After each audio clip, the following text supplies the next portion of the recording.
Je me souviens de ma chirurgie, et à ce moment-là, j'ai ressenti un amour intense. J'ai pensé que j'avais dû mourir sur la table d'opération.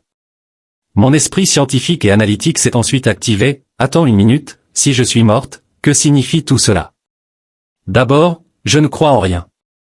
Ensuite, mes parents m'ont toujours dit que j'irais en enfer parce que je suis athée. Or, je ne vis ni l'un ni l'autre. C'est là que j'ai commencé à me demander ce qui se passait vraiment et pourquoi j'étais là. Dans mon esprit, j'ai posé cette question, et il y a eu une réponse, comme venue de l'atmosphère autour de moi. C'est ton foyer, tu fais partie de moi, tu fais partie de nous, bienvenue chez toi. Quand j'ai entendu « bienvenue chez toi », j'ai craqué parce que je me suis souvenu. C'est à ce moment-là que tout est revenu, et j'ai su immédiatement, oh mon Dieu, cette vie que j'avais sur Terre n'était qu'une illusion. Ce que je faisais sur Terre n'était vraiment qu'un état temporaire. Je suis Nancy Ryan. J'ai grandi dans une petite ferme familiale au milieu des champs de maïs, dans le nord-ouest de Chicago. J'étais une enfant très étrange, très spirituelle. Je regardais autour de moi et voyais cette présence divine partout. Je disais à ma famille, oh mon Dieu, Dieu est dans les arbres, l'Esprit est partout autour de nous. Ils me regardaient un peu bizarrement parce que nous étions catholiques. Et ma famille n'était pas seulement catholique de façon occasionnelle ou juste le week-end. À mes 15 ans, les informations ont commencé à parler de plus en plus de ces prêtres qui abusaient d'enfants, surtout dans la région de Chicago. C'est là que j'ai commencé à remettre en question mon point de vue précédent sur l'existence de Dieu. J'ai commencé à me demander si je n'avais pas simplement imaginé tout cela. À 16 ou 17 ans, j'avais presque complètement rejeté l'idée de Dieu. Je me disais que si Dieu existait, comment pourrait-il permettre de telles choses? Cela a scellé mon éloignement de la religion et de la spiritualité. Ensuite, je suis entré à l'université et j'ai obtenu plusieurs diplômes en géologie, devenant une scientifique très rationnelle et matérialiste. Vers le milieu de la vingtaine, j'étais devenu à ces points j'étais une athée assez convaincue. Après l'université, j'ai travaillé pour le département de l'énergie pendant un certain temps, faisant des tâches très scientifiques dans l'ouest des États-Unis. La plupart du temps, mon travail consistait en de la rédaction scientifique, car j'étais assez doué pour écrire, contrairement à beaucoup de scientifiques. J'éditais donc des articles pour leurs revues ou les livres qu'ils écrivaient, et cela m'a permis de poursuivre ma carrière jusqu'à mes 45 ans. J'avais 46 ans quand j'ai déménagé à Boulder, dans le Colorado. Je commençais à ressentir une certaine insatisfaction vis-à-vis de ma vie. Certaines choses ne s'étaient pas bien passées, mon mariage s'était terminé, et j'étais dans une période de remise en question sur ce que la suite me réservait. J'ai commencé à chercher un autre travail, pensant qu'un nouveau poste ailleurs, peut-être à Denver, pourrait être ce dont j'avais besoin. Plus tard ce mois-là, entre Noël et le jour de l'an, j'ai pris une semaine de congé. J'ai décidé de faire une petite balade à vélo en ville pour déposer des documents à la bibliothèque et faire quelques courses, puis de continuer sur un sentier. En arrivant dans un rond-point, la voie cyclable dans laquelle je me trouvais a soudainement disparu, et la route est devenue très étroite. J'ai abordé ce passage avec précaution, remarquant qu'il y avait des voitures qui arrivaient de ma droite, depuis l'autoroute. Elles semblaient ralentir, mais, à la dernière minute, le SUV de tête, au lieu de s'arrêter, a accéléré. J'étais dans une position très dangereuse parce qu'elle arrivait directement vers moi, et tout ce que j'ai pu faire, instinctivement, c'est de tendre la main. Je ne sais pas exactement ce qui s'est passé à partir du moment où j'ai levé la main, jusqu'à ce que je me retrouve sur le capot de son véhicule. D'une manière ou d'une autre, j'avais été projeté en l'air et j'avais atterri sur le capot. En regardant à travers son pare-brise, j'ai vu qu'elle envoyait un message. J'essayais de frapper contre son pare-brise pour attirer son attention, mais elle continuait à conduire sans me voir, alors que j'étais littéralement juste devant elle. Je ne pouvais pas m'accrocher, car le capot de son véhicule était trop glissant. J'ai fini par glisser, essayant désespérément de trouver quelque chose pour m'agripper, mais sans succès, et j'ai heurté le sol. J'ai entendu le craquement de mon casque, et tout à coup, elle m'a roulé dessus. Mon sac à dos s'est accroché à quelque chose sous son véhicule, et en même temps, j'ai réussi à attraper son essieu avec ma main droite. Je ne sais pas combien de temps elle m'a traîné, mais c'était au moins 20 mètres. Ce qui m'a sauvé, c'est un homme dans un camion derrière elle, qui a vu ce qui se passait. Il a fait demi-tour dans le rond-point, roulant à contresens, et a arrêté son véhicule juste devant elle.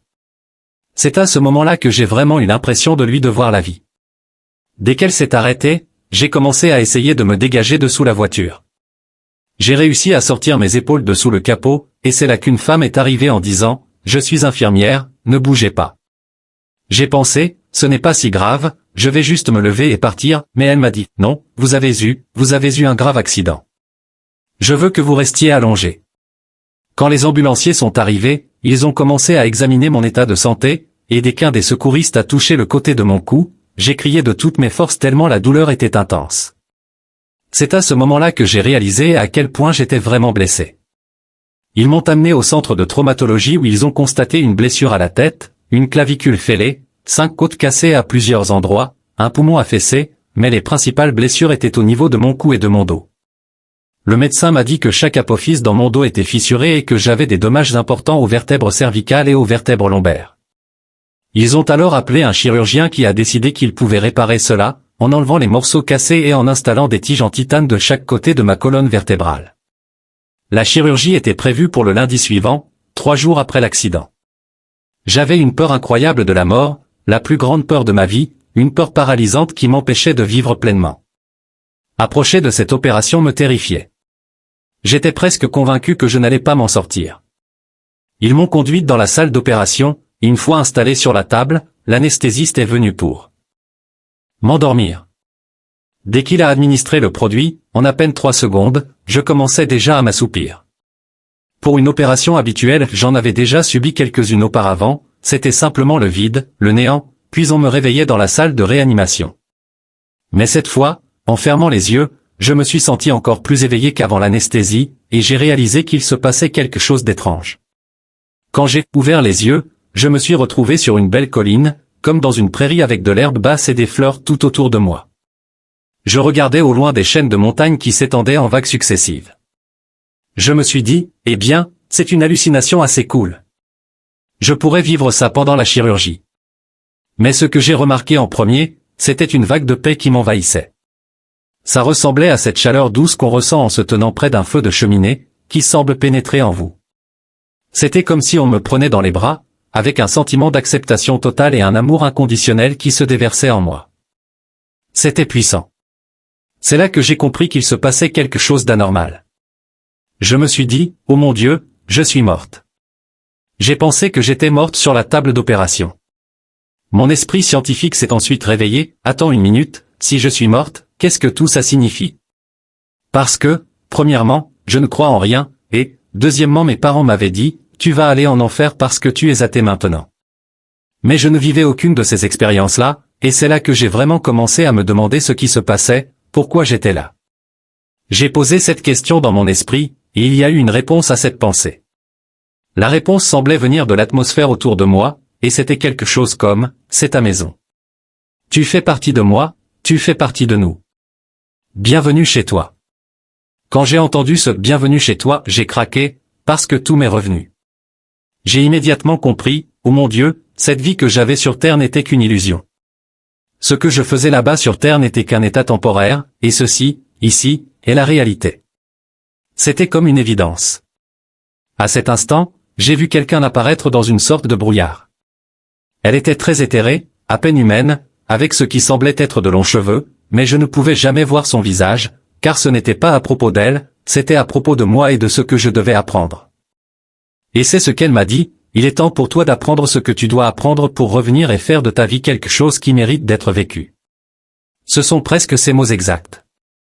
J'ai répondu, quoi? Je ne retourne pas là-bas, tu plaisantes. Je ne veux pas retourner dans cet endroit.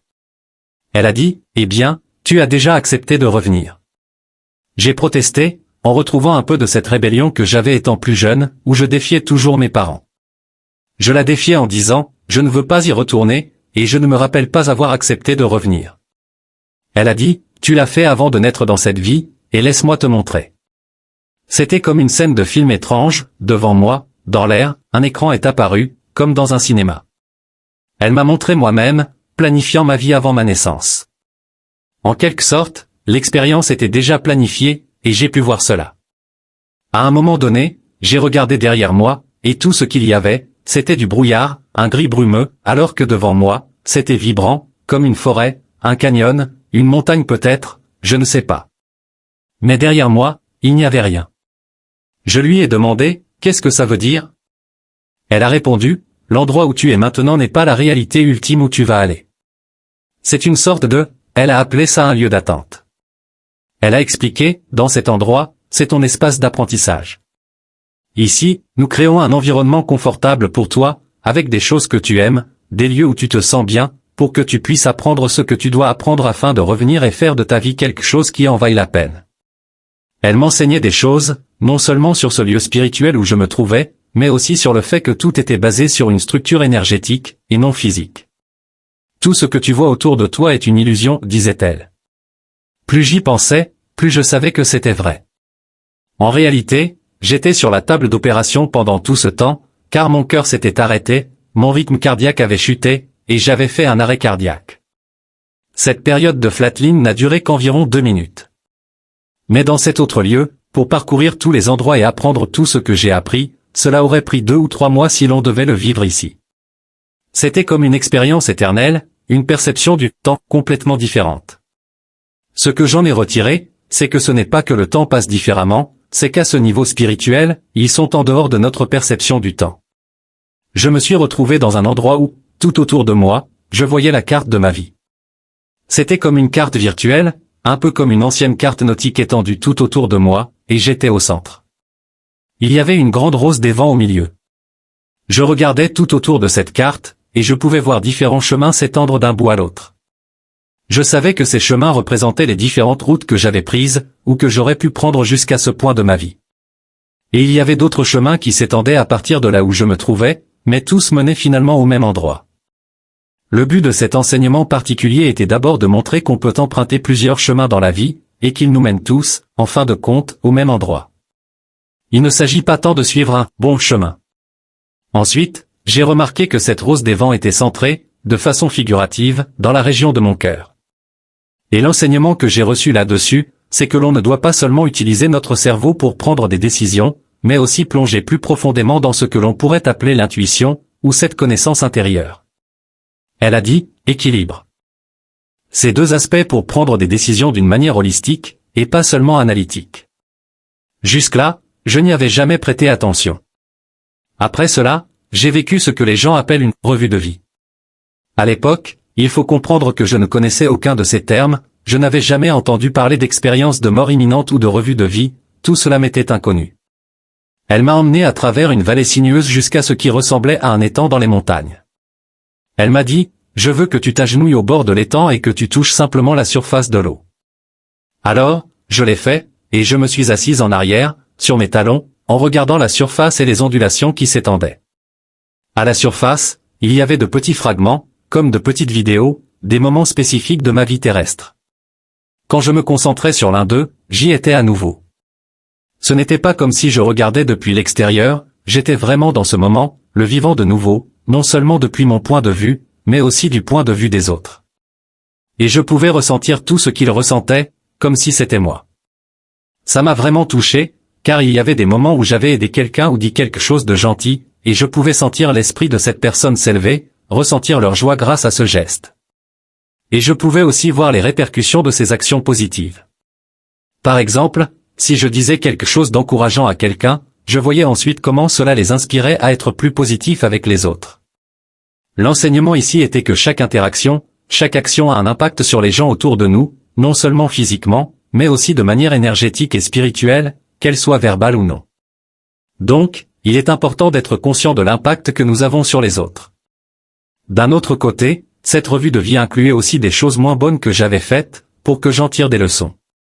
Par exemple, il y a eu un moment à l'adolescence où ma petite sœur et moi nous sommes disputés. Nous étions comme chien et chat quand j'étais enfant, on ne se comprenait tout simplement pas et je l'aimais, mais nous ne nous entendions pas très bien. Il y a eu un moment, je devais avoir 17 ans et elle en avait 14, où j'ai dit quelque chose de méchant. Sur le coup, je n'y ai pas vraiment réfléchi, c'était juste pour la faire taire, car j'étais épuisé par notre dispute. Alors j'ai lâché une remarque stupide et peu gentille.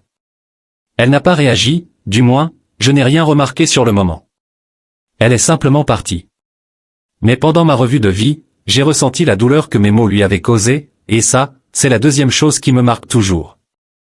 Ressentir sa peine à ce moment-là a été une des plus grandes leçons que j'ai apprises. Si je pouvais donner une seule chose aux gens, ce serait de leur faire ressentir physiquement comment leurs paroles et leurs actions affectent les autres. C'est à ce moment-là que j'ai réalisé, ok, je vais changer ma façon d'interagir avec les gens dès maintenant. Ce moment-là m'a réveillé comme rien d'autre auparavant. Depuis que je suis revenu, je m'en souviens presque chaque jour, et cela m'aide à façonner mes interactions avec les autres. Je fais très attention désormais. Puis, pour la première fois durant toute cette expérience, j'ai levé les yeux et j'ai vu des nuages dans le ciel. On s'est mis à les observer, un peu comme des enfants qui imaginent des animaux dans les nuages. On a fait ça un moment, et puis elle s'est levée et m'a dit qu'il était temps de partir. Je n'étais pas heureuse d'entendre ça. Je pensais avoir passé une sorte de test et que j'allais pouvoir rester. J'avais même envisagé de contourner ma guide et de courir jusqu'à ce que je trouve l'endroit où j'étais censé aller. Je me disais que si je faisais suffisamment d'histoire, il me laisserait peut-être rester. J'ai commencé à pleurnicher un peu. À ce moment-là, elle a posé ses mains sur mon épaule, là où j'avais la clavicule et les côtes cassées, et elle m'a comme envoyé une musique. Je me suis réveillé en salle de réanimation en criant. Je n'étais pas contente d'être de retour, j'étais en colère. L'infirmière a même sursauté en entendant mes cris. Je continuais de demander, où est-elle? Où est-elle? Je ne veux pas être ici, est-ce que je peux retourner là-bas? Ils ont dû penser que je faisais une crise psychotique.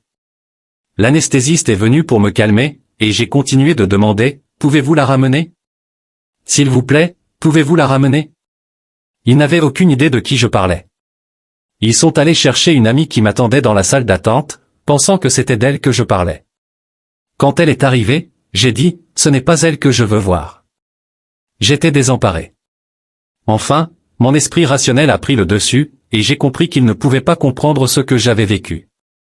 Alors, j'ai arrêté d'en parler. Le lendemain matin, alors que j'étais dans cet hôpital luthérien, une aumônière est passée pour voir si j'étais réveillé. Dès que je l'ai vue, j'ai dit tout haut, « Merci mon Dieu, vous êtes là. » Elle est entrée, et nous avons discuté de ce qui s'était passé. Elle a été extraordinaire. Si elle n'avait pas réagi de manière aussi positive, je ne sais pas comment j'aurais pu gérer tout cela. Je n'en aurais peut-être jamais parlé à personne si cette aumônière n'avait pas été là, si compréhensive et positive.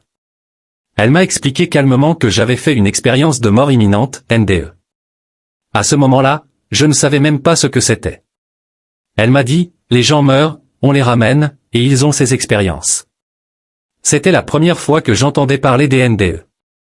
Grâce à elle, j'ai compris que c'était normal, que je n'étais pas folle, que c'était une expérience réelle. Elle m'a dit, maintenant, tu dois réfléchir à ce que cela signifie pour toi. Elle voyait, tout comme moi, à quel point cela pourrait bouleverser ma vie d'une manière que je n'avais jamais envisagée. C'était comme un complet renversement de tout ce que je croyais vrai. J'avais alors le choix, je pouvais ignorer l'expérience, faire comme si rien ne s'était passé, et continuer ma vie comme avant. Cette voix semblait familière et sûre, car elle était prévisible, même si je n'étais pas pleinement épanoui. Mais l'autre voix était un saut dans l'inconnu. J'avais très peur de ce que cela signifierait pour ma carrière dans les sciences. Je pensais que si je parlais de cette expérience, on me jugerait folle et que je ne trouverais plus de travail dans mon domaine. J'étais terrifié par ce risque. Environ 2 semaines après mon retour de l'hôpital, j'ai décidé d'embrasser cette nouvelle voie. Je ne savais pas où elle mènerait, mais j'étais prête à essayer. En 4 semaines à peine, alors qu'on avait prévu que ma guérison prendrait 16 semaines, j'étais déjà sorti de mon plâtre. La guérison s'est faite à une vitesse impressionnante. J'ai commencé à sortir chaque jour dans la nature pour méditer, ce qui m'a aidé à intégrer cette conscience nouvelle dans ma vie quotidienne. Et le deuxième changement, tout simple mais puissant, a été d'apprendre à être vraiment reconnaissante. Chaque matin, avant de me lever, je ressentais une gratitude profonde, même pour des choses simples comme pouvoir marcher. J'aurais pu être paralysé après cet accident, alors je me sentais incroyablement reconnaissante d'avoir cette capacité. Ces petits moments de gratitude m'ont permis de rester centrée et présente, sans me laisser happer par l'autopilote. Avant, je vivais sur ce mode automatique, sans pleine conscience de mes actions. Mais maintenant, je suis plus consciente de mes choix. Je ne me laisse plus autant emporter par les drames autour de moi. Bien sûr, je me soucie de ce qui se passe dans le monde, mais cela n'ébranle plus mon sentiment profond de paix. Je suis connecté à une réalité plus vaste, qui va au-delà de ce monde matériel. Cette conscience de mon être, à un niveau d'âme, me permet de vivre en paix, avec plus d'amour, de joie et de sérénité. Ce n'est pas que ma conscience humaine soit mauvaise, mais elle est souvent remplie de peur et de réactivité. vivre en restant connecté à cette conscience supérieure est tellement plus épanouissant. Je ne suis plus stressé comme avant, et je ne suis plus dirigé par la matérialité de ce monde. Il existe une vision plus large, non seulement pour le monde, mais pour chacun d'entre nous. La peur de la mort que j'ai portée m'a vraiment empêché de vivre pleinement. Pour moi, cela m'a poussé à penser petit et à chercher la sécurité. Certes, il est tout à fait acceptable d'être dans cet état à certains moments de la vie, mais toute décision basée sur la peur n'est, à mon sens, pas la plus forte que l'on puisse prendre. Elle est d'une certaine manière limitée. Lorsque je travaille avec des personnes individuellement, j'essaie vraiment de les amener dans cet espace où leur prise de décision repose sur une force intérieure, une confiance en elles, voire un sentiment de compassion ou d'amour, plutôt que sur la peur de déplaire à autrui. Beaucoup d'âmes viennent ici pour vivre une expérience, et c'est drôle parce que ma professeure appelle cela une expérience de vie proche, Near Life Experience. J'aime le dire aux gens, nous vivons presque une vie, mais pas tout à fait une vraie vie. Chacun de nous vient ici pour une variété de raisons. Certains viennent pour apprendre des choses très spécifiques, tandis que d'autres souhaitent vivre des expériences qu'ils ne pourraient pas vivre ailleurs. Par exemple, donner naissance n'est pas quelque chose que l'on fait dans l'au-delà. Beaucoup de gens aiment donc venir ici pour expérimenter la famille ou élever des enfants. Cette réalité physique est comme un creuset, un endroit très concentré où l'on peut apprendre beaucoup de choses en très peu de temps. Le vrai défi réside dans le fait de définir ce que l'on veut apprendre pendant notre passage ici. Malgré toutes ces raisons et ces objectifs divers, il existe un noyau commun, apprendre à être ici, dans cet environnement, tout en vivant depuis un lieu d'amour et de compassion, non seulement pour sa famille immédiate, mais pour tous les autres. C'est cette quête fondamentale que nous partageons tous.